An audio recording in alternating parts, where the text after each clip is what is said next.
17th, 2006. 20,000 Leagues Under the Seas by Jules Verne. Part 1, Chapter 4, Ned Land. Commander Farragut was a good seaman, worthy of the frigate he commanded. His ship and he were one. He was its very soul. On the cetacean question, no doubts arose in his mind, and he didn't allow the animal's existence to be disputed aboard his vessel.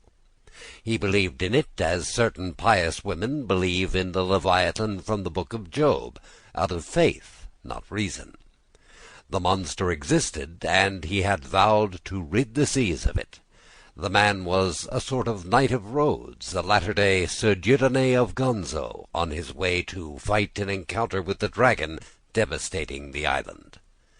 Either Commander Farragut would slay the narwhal, or the narwhal would slay Commander Farragut. No middle of the road for these two. The ship's officers shared the views of their leader. They could be heard chatting, discussing, arguing, calculating the different chances of an encounter, and observing the vast expanse of the ocean. Voluntary watches from the cross-trees of the topgallant sail were self-imposed by more than one who would have cursed such toil under any other circumstances. As often as the sun swept over its daily arc, the masts were populated with sailors whose feet itched and who couldn't hold still on the planking of the deck below, and the Abraham Lincoln's stem-post hadn't even cut the suspected waters of the Pacific. As for the crew, they only wanted to encounter the Unicorn, harpoon it, haul it on board, and carve it up. They surveyed the sea with scrupulous care. Besides, Commander Farragut had mentioned that a certain sum of $2,000 was waiting for the first man who sighted the animal, be he cabin boy or sailor, mate or officer. I'll let the reader decide whether eyes got proper exercise aboard the Abraham Lincoln. As for me, I did not lag behind the others, and I yielded to no one my share in these daily observations. Our frigate would have had 50 good reasons for renaming itself the Argus, after that mythological beast with 100 eyes. The lone rebel among us was Conseil, who seemed utterly uninterested in the question exciting us, and who was out of step with the general enthusiasm on board. As I said, Commander Farragut had carefully equipped his ship with all the gear he needed to fish for a gigantic cetacean. No whaling vessel could have been better armed. We had every known mechanism, from the hand-hurled harpoon to the blunderbuss firing barbend arrows, to the duck gun with exploding bullets. On the forecastle was mounted the latest model breech-loading cannon, very heavy of barrel and narrow of bore, a weapon that would figure in the Universal Exhibition of 1867. Made in America, this valuable instrument could fire a 4-kilogram conical projectile an average distance of 16 kilometers without the least bother. So the Abraham Lincoln wasn't lacking in means of destruction, but it had, better still, it had Ned Land, the king of harpooners. Gifted with uncommon manual ability, Ned Land was a Canadian who had no equal in his dangerous trade.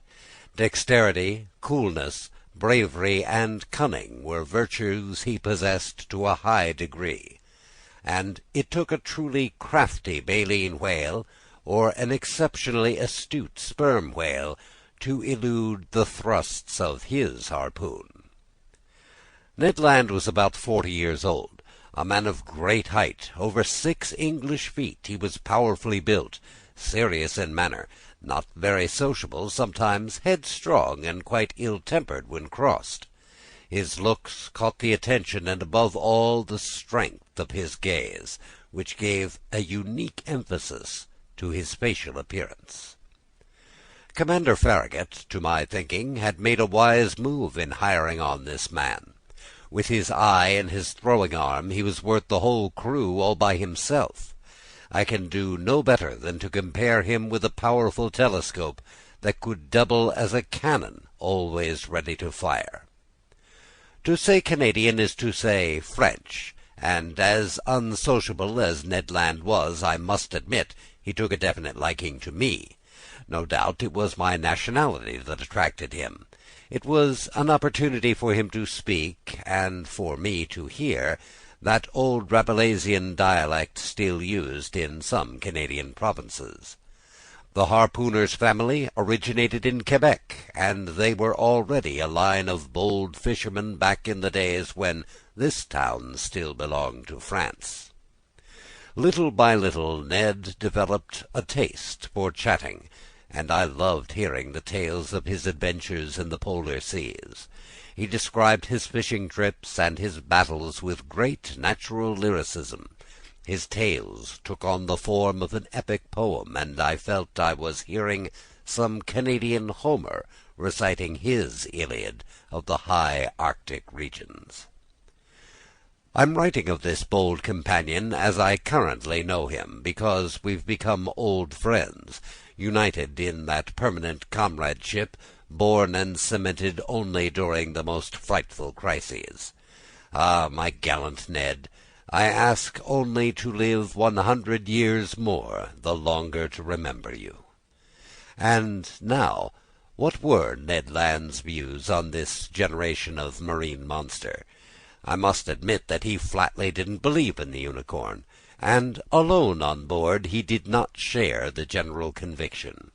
He avoided even dealing with the subject, for which, one day, I felt compelled to take him to task. During the magnificent evening of June the 25th, in other words, 3 weeks after our departure, the frigate lay abreast of Cabo Blanco, 30 miles to leeward of the coast of Patagonia. We had crossed the Tropic of Capricorn, and the Strait of Magellan opened less than 700 miles to the south. Before 8 days were out, the Abraham Lincoln would plough the waves of the Pacific. Seated on the afterdeck, Ned Land and I chatted about one thing and another, staring at that mysterious sea whose depths to this day are beyond the reach of human eyes. Quite naturally, I led our conversation around to the giant unicorn, and I weighed our expedition's various chances for success or failure. Then, seeing that Ned just let me talk without saying much himself, I pressed him more closely. "Ned," I asked him, "how can you still doubt the reality of this cetacean we're after? Do you have any particular reasons for being so skeptical?"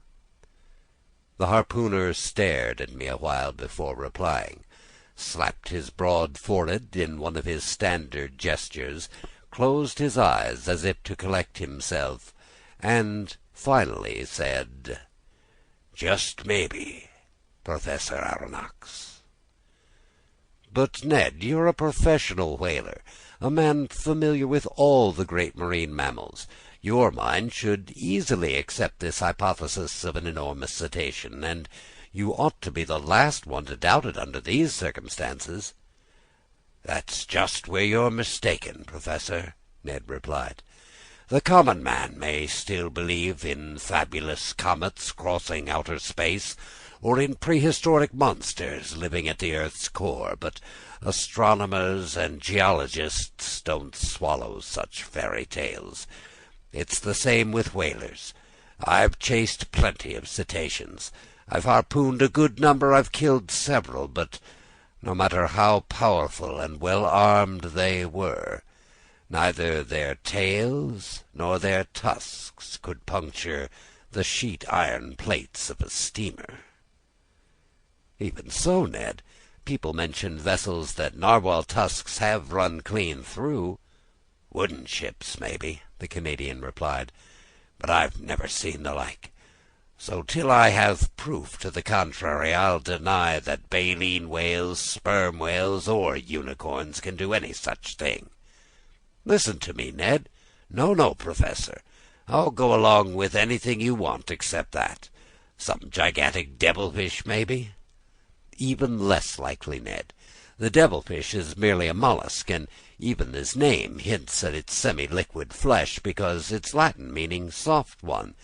The devilfish doesn't belong to the vertebrate branch, and even if it were 500 feet long, it would still be utterly harmless to ships like the Scotia or the Abraham Lincoln. Consequently, the feats of krakens and other monsters of that ilk must be relegated to the realm of fiction. So, Mr. Naturalist," Ned Land continued in a bantering tone, "you'll just keep on believing in the existence of some enormous cetacean?" "Yes, Ned, I repeat it with conviction backed by factual logic. I believe in the existence of a mammal with a powerful constitution, belonging to the vertebrate branch, like baleen whales, sperm whales, or dolphins, and armed with a tusk made of horn that has tremendous penetrating power." "Humph!" the harpooner put in, shaking his head with the attitude of a man who doesn't want to be convinced. "Note well, my fine Canadian," I went on, "if such an animal exists, if it lives in the deep ocean, if it frequents the liquid strata located miles beneath the surface of the water, it needs to have a constitution so solid it defies all comparison." "And why this powerful constitution?" Ned asked. "Because it takes incalculable strength just to live in those deep strata and withstand their pressure." "Oh, really?" Ned said, tipping me a wink. "Oh, really, and I can prove it to you with a few simple figures." "Bosh!" Ned replied. "You can make figures do anything you want." "In business, Ned, but not in mathematics. Listen to me.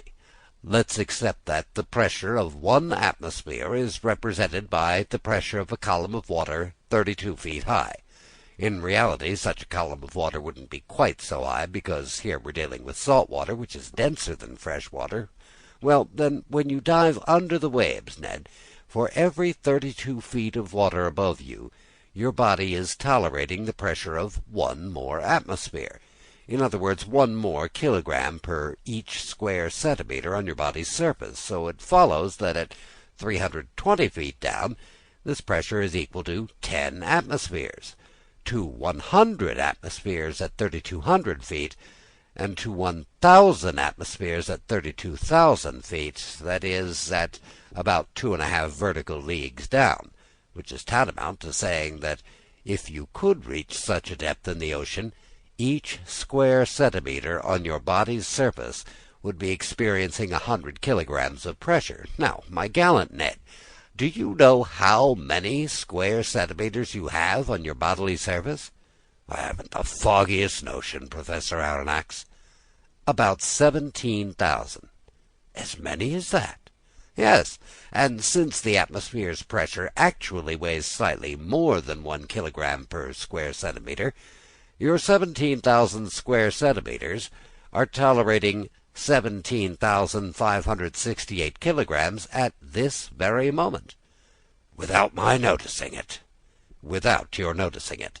And if you aren't crushed by so much pressure, it's because the air penetrates the interior of your body with equal pressure.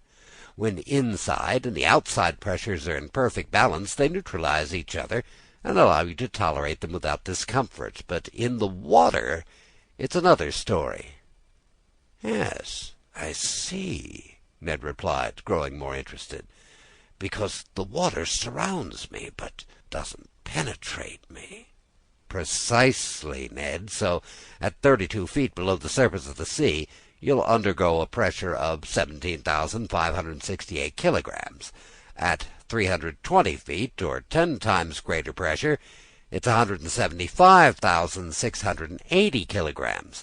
At 3,200 feet, or 100 times greater pressure, it's 1,756,800 kilograms. And finally, at 32,000 feet, or 1,000 times the pressure, it's 17,568,000 kilograms. In other words, you'd be squashed just as flat as if you'd been just yanked from between the plates of an hydraulic press." "Fire and brimstone," Ned put in. "All right, then, my fine harpooner. If vertebrates several hundred meters long and proportionate in bulk live in such depths, Their surface areas made up of millions of square centimeters, and the pressure they undergo must be assessed in billions of kilograms. Calculate then how much resistance of bone structure and strength of constitution they'd need in order to withstand such pressures. They'd need to be manufactured from sheet iron plates 8 inches thick, like ironclad frigates, Ned Land replied. Right, Ned. And then picture the damage such a mass could inflict if it were launched with the speed of an express train against a ship's hull.